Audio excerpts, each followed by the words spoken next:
Amém. Irmãos, bom dia, graça e paz. Gostaria de convidar você a abrir comigo a sua Bíblia, no Evangelho de Mateus, no capítulo 16. Dando continuidade à temática aí que eu tenho falado, de analisar vários aspectos da realidade, várias esferas da sociedade. Na última nós começamos a falar de igreja e eu falei sobre a natureza da igreja. Trouxe aqui 4 marcas, que a igreja ela é una, a igreja ela é apostólica, a igreja tem um lado da catolicidade, e a gente foi vendo, e ela é santa. Hoje nós vamos continuar nessa reflexão de igreja. Então, Mateus capítulo 16, verso 13, texto bem conhecido, diz assim: chegando Jesus à região de Cesareia de Filipe, interrogou os seus discípulos: quem dizem os homens ser o Filho do Homem? Responderam-lhe: uns dizem João Batista, outros Elias, outros Jeremias, ou um dos profetas. Perguntou-lhes ele: e vós, quem dizeis que eu sou? Simão Pedro respondeu: tu és o Cristo, Filho do Deus vivo. Respondeu-lhe Jesus: bem-aventurado és tu, Simão Barjonas, pois não foi carne e sangue quem te revelou, mas meu Pai que está nos céus. E também eu te digo que tu és Pedro, e sobre essa pedra edificarei a minha igreja, e as portas do inferno não prevalecerão contra ela. Eu lhes darei as chaves do reino dos céus. Tudo que ligares na terra será ligado nos céus, e tudo que desligares na terra será desligado nos céus. Então ordenou aos seus discípulos que a ninguém dissessem que ele era o Cristo. Desde então começou Jesus a mostrar aos discípulos que era necessário ir a Jerusalém, padecer muito dos anciãos, dos principais sacerdotes e dos escribas, ser morto e ressurgir no terceiro dia. Pedro, tomando de parte, começou a repreendê-lo, dizendo: Senhor, tem compaixão de ti, isso de modo nenhum te acontecerá. Ele, porém, voltando-se, disse a Pedro: para trás de mim, Satanás, tu me serves de pedra de tropeço, não compreendes as coisas que são de Deus, e sim as que são dos homens. Então Jesus disse aos discípulos: se alguém quiser vir após mim, renuncie a si mesmo, tome a sua cruz e siga-me.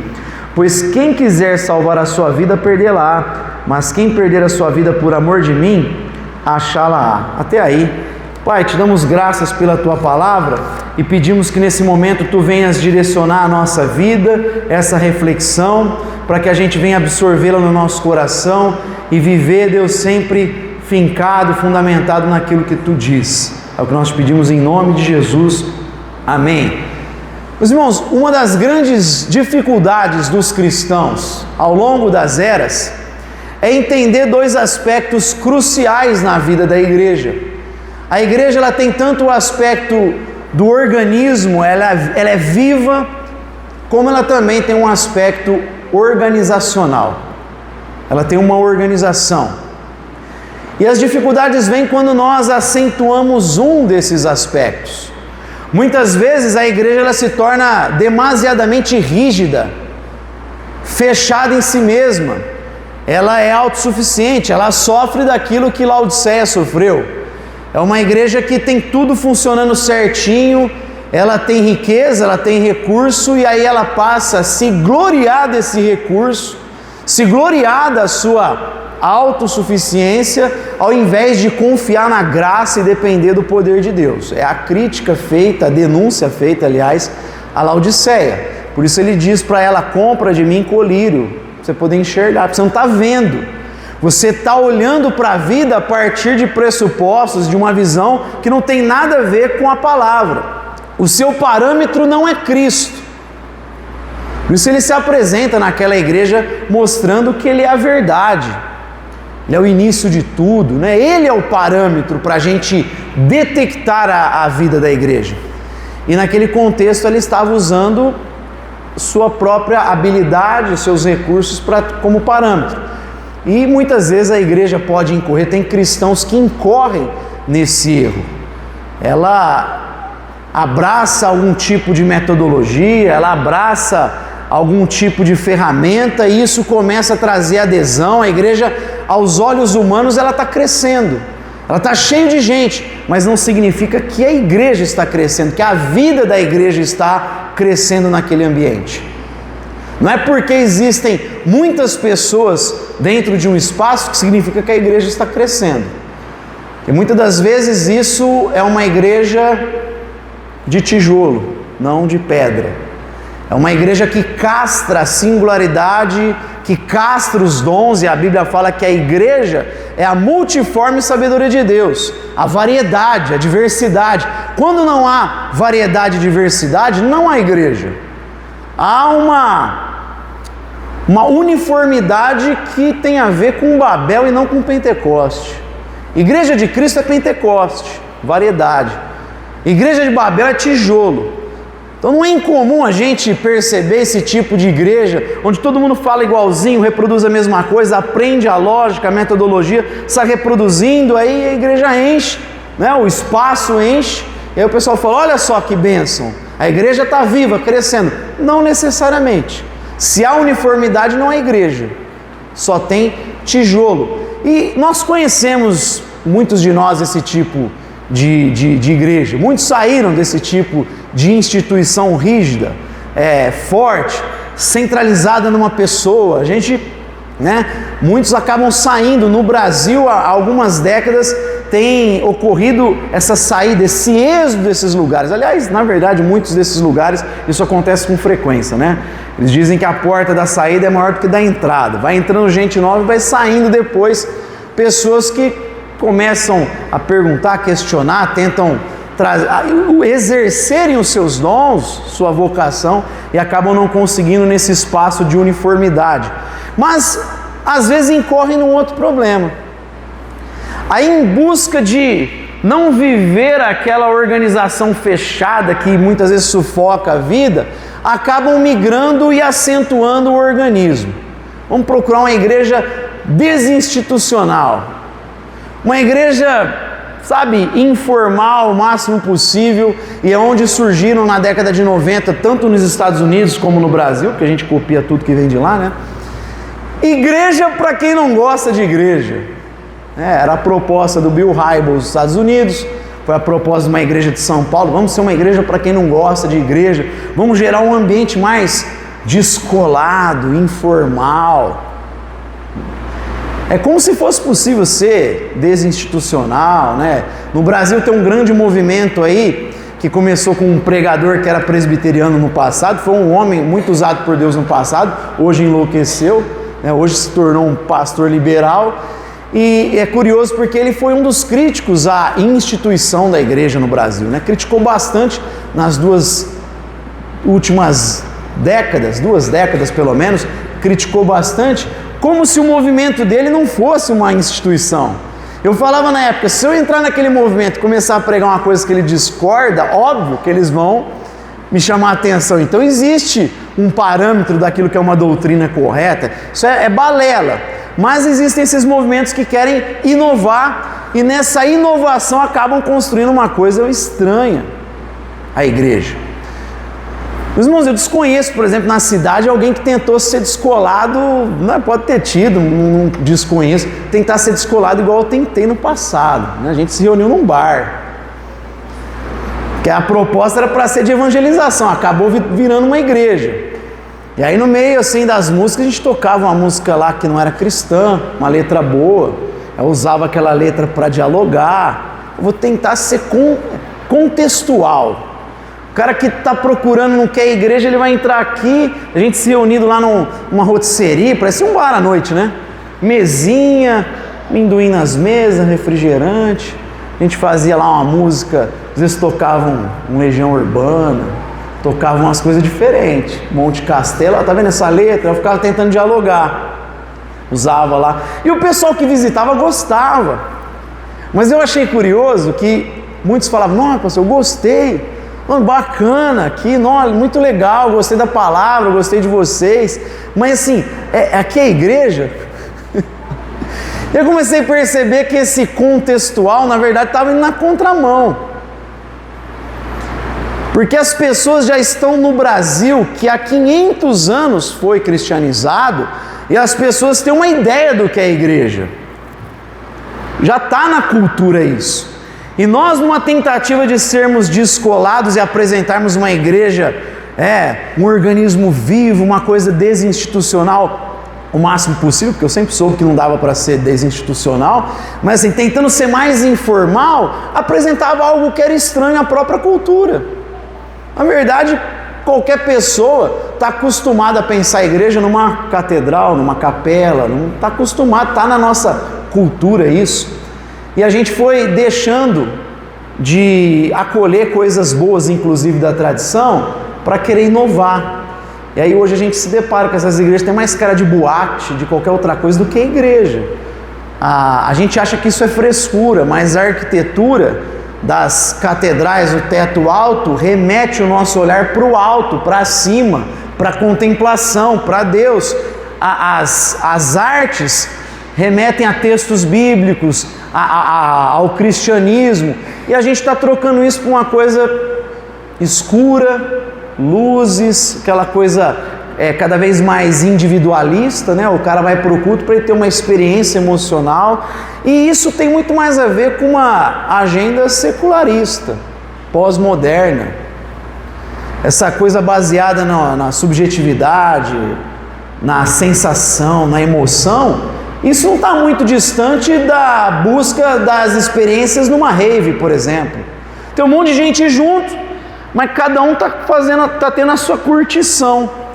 Então, nesses movimentos, você não tem mais a ideia de corpo, de comunidade. Você tem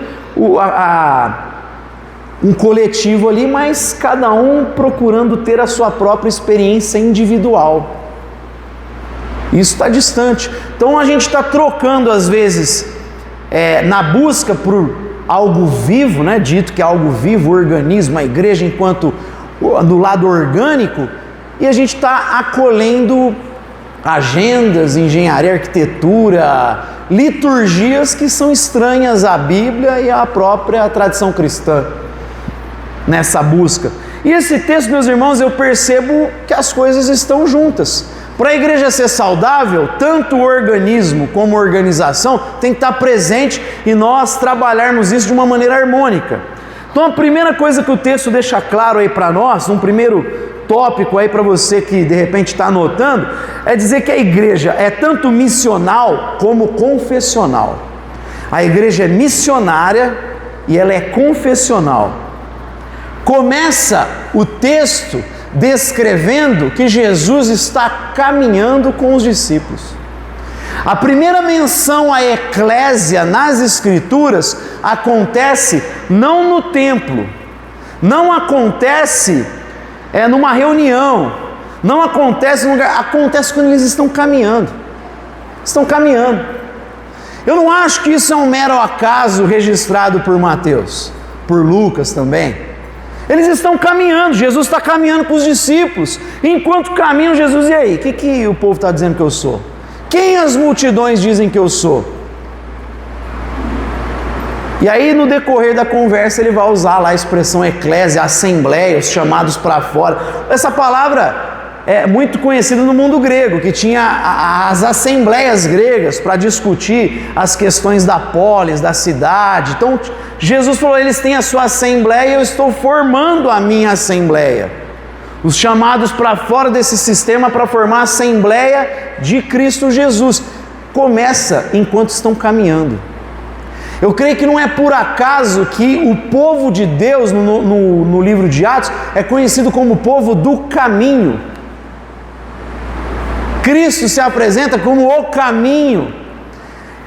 Eu creio que esse texto mostra esse lado de movimento, que a igreja é um movimento de Deus na história. A igreja encarna as ações de Cristo na história. Ela tem que permitir que Cristo se faça carne novamente através de nós, e nós agindo ao longo da história, nos inteirando dos assuntos da cidade, nos envolvendo em cada esfera da vida, a fim de manifestar a luz do Evangelho. É um povo que tem missão, é caminho, é caminhada, é movimento. É um povo que é chamado para brilhar nas trevas, porque o caminho que eles estão aqui fazendo é em direção a Cesareia Filipal, o lugar mais pagão daquele contexto. Cesareia de Filipe, que Herodes Filipe faz em homenagem a César. Um lugar cercado pela idolatria, um lugar cercado por coisas profanas. E será que é por acaso, você acha? Que Jesus começa a falar de igreja em direção ao lugar mais pagão, ao lugar mais escuro, com mais trevas. Ele decide falar de igreja, como querendo apontar para nós: igreja existe para brilhar na escuridão, igreja existe para confrontar os ídolos, igreja existe para dizer: nós estamos trazendo a verdade que vai libertá-los. Jesus está mostrando o caráter missional da igreja. Nós estamos nesse mundo para pregar o Evangelho, para brilhar a luz de Cristo Jesus, para sermos o povo que aponta para o caminho, para o povo que se envolve. Não é o povo enclausurado, porque enclausurado ele perde a essência, a relevância. É o povo que está se introduzindo nas mais variadas áreas da vida para manifestar a luz do Evangelho. Eu tenho refletido aqui sobre isso. É o povo que diz: casamento é isso aqui que Deus afirma. É o povo que diz: família é isso aqui que Deus instituiu. É o povo que diz: igreja é assim que funciona segundo a Bíblia. Educação é assim. Política é assim que funciona.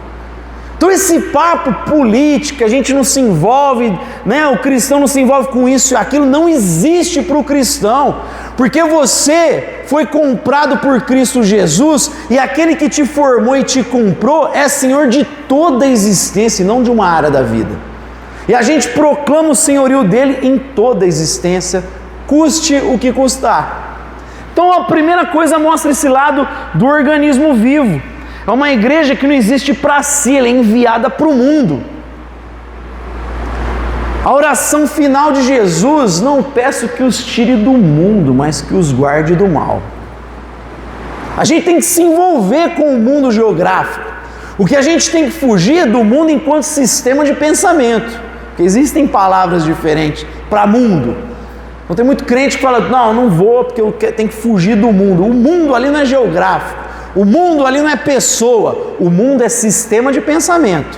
Não vos conformeis com esse mundo, com esse século, com essa maneira de pensar. Não pense, igual eu acabei de citar, não pense casamento segundo o mundo, educação segundo o mundo. Pense segundo Cristo. Você não pode se conformar a esse mundo. Essa é a ideia. Mas a gente é envolvido com missão. Mas por outro lado, esse movimento não é vazio. Ele é guiado por verdade. Jesus diz: quem as multidões dizem que eu sou? E aí eles falam: tem gente falando que tu és Jeremias, outro fala que você é João Batista, outro fala que tu é Elias. Então a multidão que seguia Jesus tinha uma visão completamente equivocada sobre a identidade dele. Bons profetas, profetas de mensagem dura, que eu costumo sempre lembrar. Os 3 pregação dura. Cativeiro, Jeremias falou: o povo vai para o cativeiro. Profeta chorão. Elias, que caia fogo do céu e venha consumir todos vocês. Elias bonzinho, palavra dura. E João Batista, raça de víboras. Jesus é comparado com um pregador de palavra dura. Não é de palavra de açúcar, igual muita gente acha. Palavra de confronto. Mas está errado a descrição. A visão deles está errada. Jesus não é um profeta. Jesus é muito mais do que um profeta. Jesus é Deus encarnado. E aí está mostrando que não é que a gente sai um movimento, alegria, igual essa galera do orgânico. Uma igreja desinstitucional, que importa é a alegria. Eu sou igreja na minha casa, eu sou igreja sozinho. Não existe isso, né? A gente repete aqui, o pastor João já falou, eu já falei várias vezes. É tudo baseado numa interpretação equivocada do mesmo texto de Mateus, capítulo 18, onde 2 ou 3 estiverem ali, estarei eu. Tá bom, sou igreja, mas o texto está falando isso. O texto está dizendo no contexto ali que aqueles 2 ou 3 representam uma igreja local. Se alguém surpreendeu o teu irmão em pecado, repreende. Se ele te ouvir, ganhaste teu irmão. Se ele não ouvir, leva 2 ou 3 testemunhas. Se não ouvir, apresenta para a igreja. Se não ouvir, a igreja trata como pagão. Porque onde 2 ou 3 estiverem reunidos, ou seja, 2 ou 3 que representam uma igreja local. E aí o pessoal pega esse texto, tira do contexto e fala, eu sou igreja sozinho. Não tem esse papo. E aí os movimentos orgânicos saem, e aí aquela massa de pessoas às vezes, que coisa legal, está funcionando, está tendo visibilidade, está tendo aplauso, está tendo holofote, está tendo destaque na mídia às vezes, aí a gente tem que estranhar, né? Quando o profeta está sentando na mesa do rei, né? Então, deve ter alguma coisa estranha. Está tendo holofote, destaque. Ele fala, está funcionando. Mas aí você vai perguntar para o povo sobre Cristo, ninguém faz ideia de quem é Jesus. Aí tem gente procurando um tipo de Jesus que vai abençoar a vida dele. Tipo, tem uma visão totalmente equivocada, igual dessa multidão aqui. E aí Pedro fala, tu és o Cristo, filho do Deus vivo, tu és Deus encarnado, tu és filho de Deus, você é igual a Deus, é a mesma substância. Ou seja, o texto mostra que tem que ter confessionalidade, tem que ter doutrina, tem uma fé que é declarada e tem que ser defendida, não é bagunça. O que importa é que está crescendo, cada um com a cabeça maluca, falando o que quer, Jesus é assim, assim, assado. Isso não é crescimento, isso não é saúde, isso é bagunça. Tem doutrina na Escritura. Quando Paulo fala em Efésios 4, uma só fé, um só batismo, um só Senhor, tem unidade naquilo que é essencial. Não dá para sair fazendo o que eu acho. Nem em termos de doutrina, de ensino, de liturgia, não pode ser cada um faz o que dá certo. Não é assim que funciona. Está dando certo, é uma bênção. Não. Está tendo uma multidão, está sendo uma bênção. Não. Esse dia eu respondi isso para um aluno, né? Falando de uma situação lá, ele falou, mas olha o tanto de gente que segue ele. Eu falei, você já viu o tanto de mosca que tem no cocô também? Olha que, se quantidade for parâmetro para alguma coisa... Coma cocô, né? Faça igual as moças, como diz o Ariovaldo Júnior. Então assim, tem organismo, ela é missional, mas ela tem que ter confessionalidade. Na verdade, esses movimentos têm confessionalidade, eles só não percebem. Eu costumo lembrar vocês que não existe um povo que seja não confessional, um povo sem doutrina, um povo que vive aquele diga não aos dogmas, sabe? Diga não aos dogmas. Esse povo fala, pensa fora da caixa. Eu já cansei de falar que não existe isso, porque isso se torna um outro dogma. Você só substitui um pelo outro. O pessoal fala, vamos ser menos confessionais, mais livres, né? Pensando fora da caixa, deixando Deus, o Espírito agir e falar através de nós, como se esse falar fosse diferente do que está na Bíblia, né? Que visão doida é essa que tem que ser solto com liberdade para o Espírito falar ao meu coração, né? Como se isso fosse diferente do que está na Bíblia. Então, como assim? Como assim solto, sem doutrina? Então a gente tem que ter confissão. Jesus está dizendo, a igreja nasceu para brilhar em Cesareia de Filipe, para brilhar em Ribeirão, para brilhar onde for. Ela tem que estar em movimento, se envolvendo com a sociedade, mas não de qualquer jeito, não é bagunçado, tem confissão. Se não está pregando Cristo ex-crucificado, você não está pregando o Evangelho. Se não é a visão bíblica, não é Evangelho. Então, sem missão, a igreja vai se tornar irrelevante, é verdade. Vive para si. Mas sem confissão, ela perde a identidade dela, não sabe quem ela é. A igreja nasce da confissão de Pedro. Ela nasce, tu és o Cristo, o Filho do Deus vivo. E aí Jesus, né, bem-aventurado, não foi carne e sangue que te revelou, o meu Pai que está no céu, te digo que tu és Pedro, sobre essa pedra, e aí a igreja católica fala, a pedra é Pedro, o primeiro Papa, depois todos são sucessão, vem depois, né, sucessão apostólica para eles é isso. O próprio Pedro diz que a pedra é Cristo na carta dele. Nós entendemos que uma interpretação melhor seria que a pedra é a confissão de Pedro sobre quem é Jesus. De modo que a igreja é a reunião, a assembleia daqueles que obtiveram a revelação a respeito de quem é Jesus. Esses são a igreja de Cristo. E aqui eu entro num segundo ponto, que a igreja tem origem espiritual, mas também uma estrutura visível. A igreja são aqueles que confessam Cristo, que tiveram essa mesma revelação de Pedro. E aqui por isso que tem origem espiritual. Não é fruto do teu esforço. Você não é igreja de Jesus porque você é inteligentão. Não, pai, eu sou porque eu estudo. Sou o cara.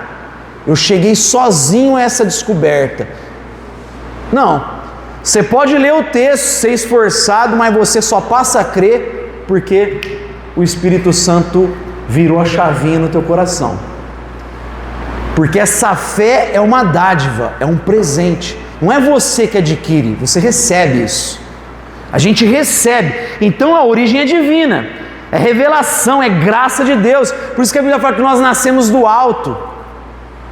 Eu só posso dizer, Jesus Cristo é o Senhor pelo Espírito de Deus. Paulo fala em Coríntios. Isso é dádiva. É a graça das crianças lá, Hosana, o filho de Davi, bendito é o que vem em nome do Senhor, quando Jesus está entrando, montado no jumentinho. E aí os líderes religiosos, a galera que estuda, fica indignado. Como é que você pode deixar as crianças falar isso? E Jesus fala assim, vocês não leram que dos lábios dos pequeninos suscitaste o perfeito louvor? Se eles se calarem, as pedras vão clamar. É de Deus isso, é graça. Então nós somos um reino de sacerdotes. Você tem acesso ao trono da graça. Você recebeu o poder, como nós lemos, de chamar a Deus de Pai. O Espírito que clama, Abba, Pai. Nós fomos acolhidos e somos adotados em Cristo Jesus.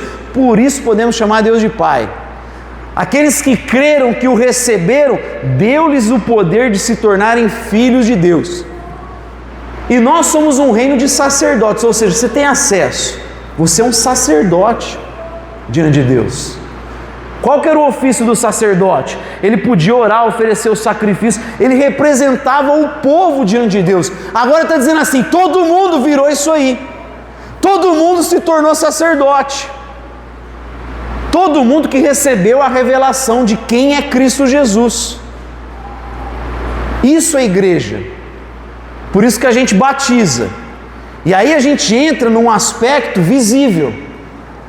Você recebeu a revelação de quem é Cristo. Não foi esforço. Deus te concedeu um presente. Mas aí a gente vê o aspecto da estrutura visível. O fato de cada um aqui ser sacerdote diante de Deus não significa que tem uma desordem, que é uma anarquia, que cada um faz o que quer. Não, a gente vê um aspecto de ordem que Cristo vai colocar aqui também. Então primeiro ele fala, bem-aventurado és tu, Pedro, não foi carne e sangue que te revelou isso, foi meu Pai que te revelou.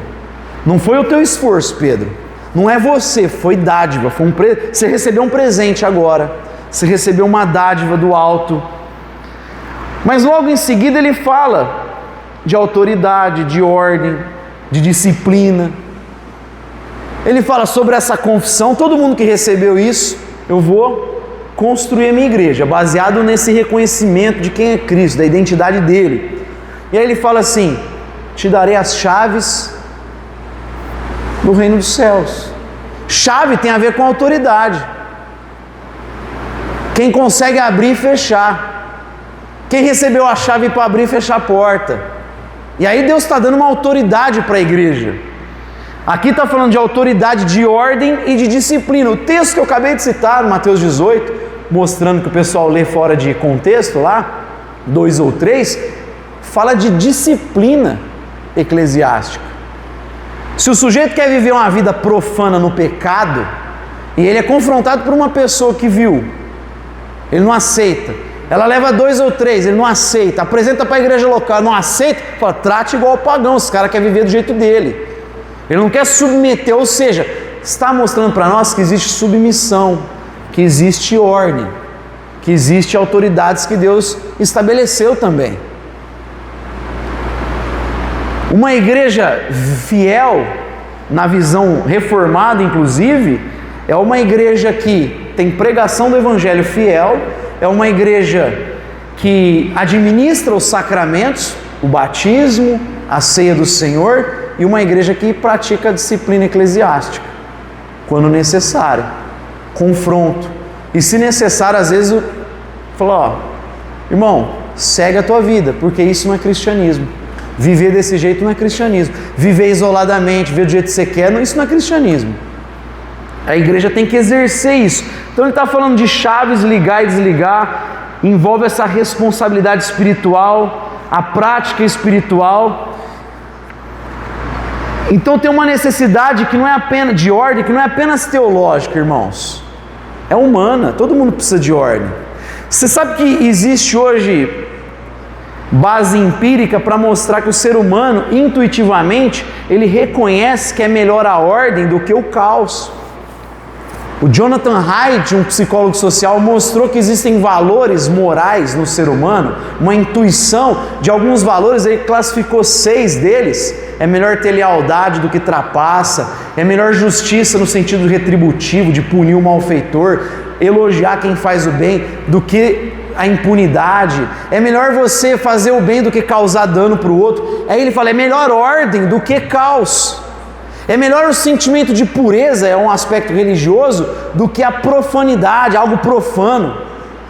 Inclusive nesse lado aí que eu estou saindo um pouco fora, ele fala que quando ele falava de aspectos que envolvia essa loucura sexual hoje, né, em várias áreas, né, você pensa aí tanto de maluquice que tem, ele falava que ao falar dessas conversas, as pessoas tinham necessidade de lavar a mão ou tomar banho. Que curioso, né? Aí ele começou a entender aqueles textos de Levítico, da lavagem do sacerdote, purificar com água mesmo, que está ligado uma coisa com a outra. Viu, filho? Por isso que você tem que arrumar o quarto, porque está ligado. A ordem da tua vida espiritual está ligado com o teu quarto bagunçado ou arrumado. Tem uma relação. A cozinha, quando a mãe fala, ó, vamos limpar aqui, tem a ver. Mas principalmente o quarto que é teu. Fala, Senhor, ó os pais, ó Senhor. Obrigado, Senhor. Tem uma relação. Um quarto organizado tem a ver com a vida, sim, reflete sim. Uai, não tem filósofo grego que falava da questão de você controlar o seu corpo, o seu físico, você ter cuidado com a tua saúde física, que isso te ajudava inclusive a ser disciplinado nas questões morais.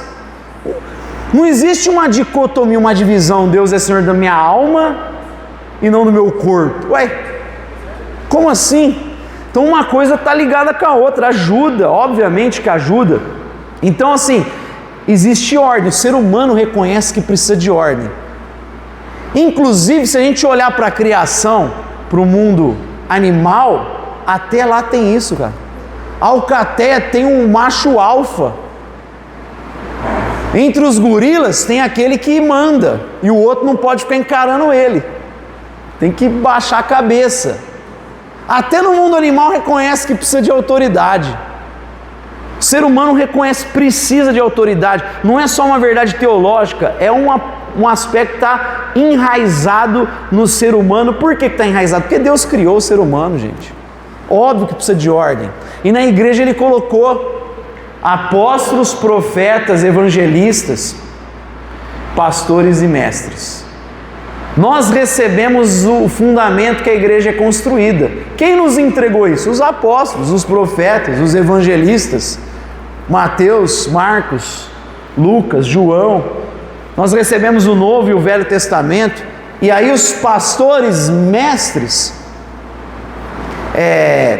trazem equipamentos para a igreja exercer o pastoreamento mútuo. Existe um grupo que Deus separou para liderar e conduzir, dar equipamento através da exposição do texto, do ensino. Mas o pastoreamento mútuo acontece com a igreja inteira. Por isso que tem mandamentos recíprocos na Escritura. Amem uns aos outros, deem suporte uns aos outros. Sabe aquele suportezinho que mantém o porta-retrato de pé? Seja ele para o seu irmão. Seja aquele suportezinho que deixa o seu irmão em pé, mantém ele em pé. Estou aqui, irmão, eu vou ser suporte para você. Teu irmão lá está numa crise, passando por uma agonia, uma depressão, irmão, eu estou aqui com você. Nessa hora a gente precisa de amigo. Lembra lá de Paulo falando, num momento de quase depressão, Timóteo, vem me ver, Timóteo. Preciso te olhar, cara, preciso de amigo agora. É isso. Ame, porque a gente exerce isso junto. Então a gente percebe aqui, Jesus está falando, tem origem espiritual, você recebe uma revelação de Deus. Tem gente que se converteu sem ter entrado numa igreja. O cara está lendo a Bíblia e de repente Deus despertou a verdade no coração dele. O cara acordou, mas aí ele vai para uma igreja, ele não é um cavaleiro solitário. Porque se realmente ele foi despertado por Deus, esse cara vai viver em conformidade à palavra de Deus. E a palavra de Deus diz que a gente vive em comunidade. O cara que questiona a igreja local, ele questiona o que Cristo fez. Então ele não é servo de Cristo Jesus. Amém? Terceira e última, meus irmãos, a igreja é sacrificial, mas vitoriosa. A igreja é sacrificial, mas ela é vitoriosa. Depois de Jesus falar sobre quem ele era, sobre a igreja que ele ia edificar, ele vai dizer assim: eu vou sofrer em Jerusalém, nas mãos das autoridades, eles vão me matar, mas eu vou ressuscitar no terceiro dia. Jesus começa a falar de sofrimento, e aí Pedro, não, Senhor, que jamais vai te acontecer um negócio desse. E Jesus fala: arreda, Satanás, você está pensando como homem, em coisa de homem, você não está cogitando as coisas de Deus, você não está pensando as coisas de Deus. E aí ele vai, no texto que a gente continua lendo, quem quiser me seguir tem que tomar a cruz, tem que ter renúncia. Jesus está falando de renúncia, de sofrimento. E a vida cristã aqui é assim, irmão. A vida da igreja é uma vida que se entrega. Vocês são como uma cidade sobre um monte. Vocês têm que brilhar, tem que se entregar. Como que eu brilho a luz? Com boas obras. Você se entrega, você se doa, você serve. Brilhar é boas obras, fala lá, né? Assim brilha a vossa luz diante dos homens, para que vendo as vossas boas obras, glorifiquem ao Pai que está nos céus. Então como que eu brilho? Me doando, servindo. Ele diz: vocês são o sal da terra. O sal naquele contexto era para conservar a carne, para evitar que a carne apodrecesse. O que ele está falando para nós? Você que está evitando que o mundo apodreça. É a presença da igreja que impede a deterioração do mundo. Como? Confrontando com a verdade do Evangelho. Vocês confrontam com a verdade, vocês manifestam graça com boas obras. Eis que vos envio como ovelhas entre lobos. O que você acha que vai acontecer contigo? Ovelha no meio de lobo. Sacrifício. Eu não me canso de repetir esse aspecto. A igreja vive aqui a espiritualidade do sacrifício. Lembra? Várias vezes eu citei isso. Uma palavra antiga de um pastor que ele vai perceber isso, e sempre me encantou essa percepção dele, que João chora no Apocalipse capítulo 5, porque não tem gente digna no mundo, no céu, não tinha lá naquele momento lá falando na narrativa que fosse digno de resolver o problema do ser humano. E aí João chora, e aí o ancião do céu fala: não chora. Olha lá o leão da tribo de Judá. E o João olha e vê o cordeiro que foi morto. E aí na percepção dele falou assim: ou o ancião não sabe a diferença de leão e cordeiro, ou o João olhou para o lado errado, ou os dois são a mesma pessoa, o cordeiro e o leão. Só que o João, que é da terra, quando ele olha, ele vê o cordeiro que foi morto. O ancião celestial da glória olha e vê o leão da tribo de Judá que venceu. E Jesus chama a gente para imitá-lo, mas eu só consigo imitar aquilo que eu vejo, e eu só consigo aqui ver o Cordeiro de Deus que foi morto. A espiritualidade aqui não é a da glória, embora eu saiba dela. A espiritualidade aqui é do Cordeiro, é a da bacia e da toalha, é lavar os pés uns dos outros. A espiritualidade aqui é do serviço. Jesus sempre falou isso para os discípulos. As autoridades, os governantes dominam sobre eles. Não será assim entre vocês. Quem quiser ser o primeiro tem que ser o último e servo de todos. Porque eu vim não para ser servido, mas para servir da minha vida em resgate por muitos. Vocês me chamam de Senhor e Mestre, fazem bem, eu sou. E sendo Senhor e Mestre, eu lavei os vossos pés. Vocês devem fazer assim uns com os outros, porque eu vos dei o exemplo. A gente só vê o Cordeiro. A vida aqui é de entrega, irmãos. É de renúncia, é de serviço, é de labuta. Mas ainda assim, deixa ressoar a palavra de Cristo que a gente cantou aqui. As portas do inferno não podem prevalecer contra a igreja de Jesus. Não é porque você às vezes é minoria que significa que você é derrotado. As portas do inferno não podem prevalecer contra a igreja de Jesus.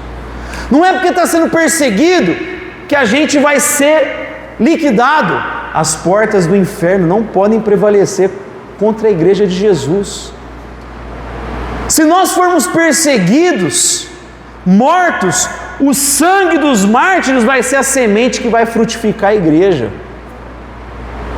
Se a gente se tornar minoria porque boa parte da igreja se prostituiu com ídolos dessa geração, dessa época, o remanescente fiel vai ser um sinal de esperança para o mundo.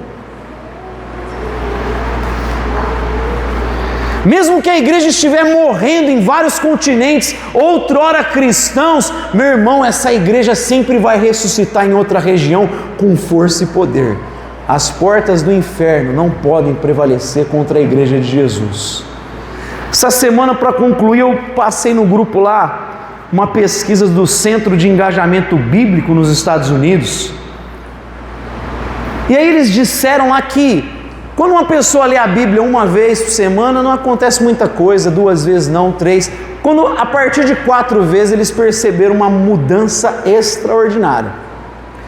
Ler 4 vezes a Bíblia por semana diminui sentimento de solidão, depressão, problemas de vício, pornografia, álcool. Mas aí ele ficou surpreso com o lado positivo.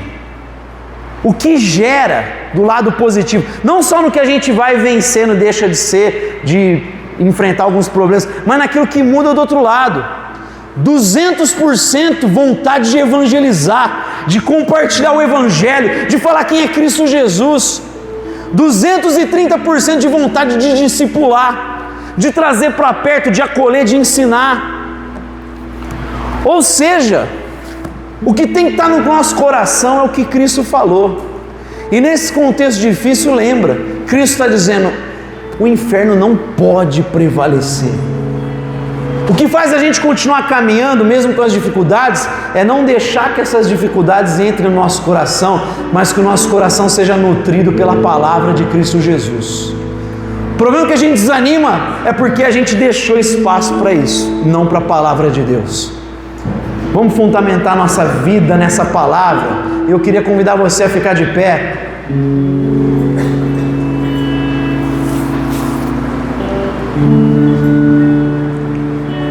Vamos cantar essa verdade juntos, depois a gente ora. Essa canção que nós entoamos há pouco, que fala exatamente de que a gente pode ser pressionado, a gente pode enfrentar perseguições e oposições, mas a igreja vai sempre continuar caminhando. Amém? Pois nós oramos juntos.